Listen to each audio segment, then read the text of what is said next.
হাই friends, আজি নতুন recipe এটা লৈ আহিছোঁ কুকুৰা মাংস কলডিলৰ সৈতে।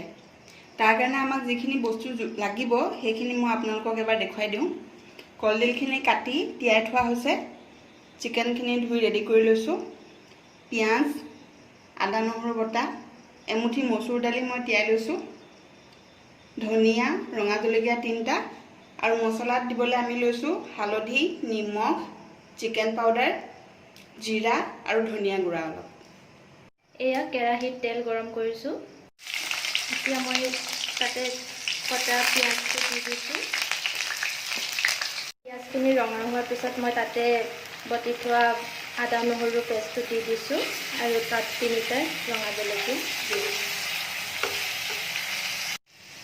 এতিয়া মই তাতে মাংসখিনি দি দিছোঁ আৰু দালিখিনি লগতে দি দিছোঁ তাতে। এতিয়া তাতে হালধি দিছোঁ,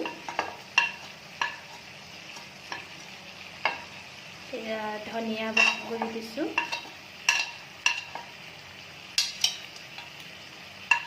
জিৰা গুড়ি দিছোঁ,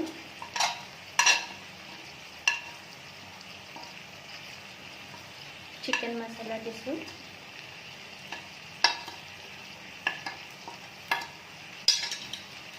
আৰু আপোনাৰ আন্দাজমতে আপুনি নিমখ দি ল'ব।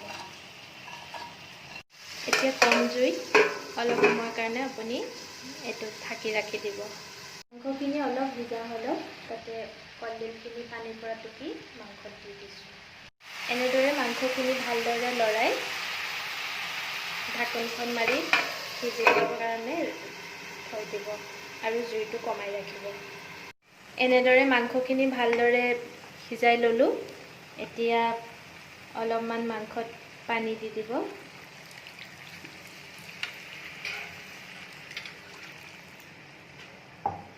এনেদৰে পানী দি ভালকৈ লৰাই ল'ব।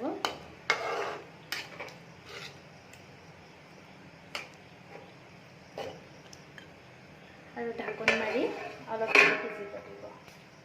এয়া চাওক, আমাৰ মাংস হৈ গ'ল। তাত এতিয়া আমি কটা ধনিয়াখিনি তাতে দি দিম, দি আৰু 2 মিনিটমানৰ কাৰণে সিজিব দিম। এয়া চাওক, 2 মিনিট হৈ যোৱাৰ পাছত গেছটো অফ কৰি দিলোঁ আৰু আমাৰ কলডিলৰ সৈতে বনোৱা কুকুৰা মাংস ৰেডি হৈ গৈছে। আপুনি এই ৰেচিপিটো কেনেকুৱা পালে জনাব, ভাল পালে কমেণ্ট কৰিব আৰু মোৰ ইউটিউব চেনেলটো ছাবস্ক্ৰাইব কৰিব। ধন্যবাদ।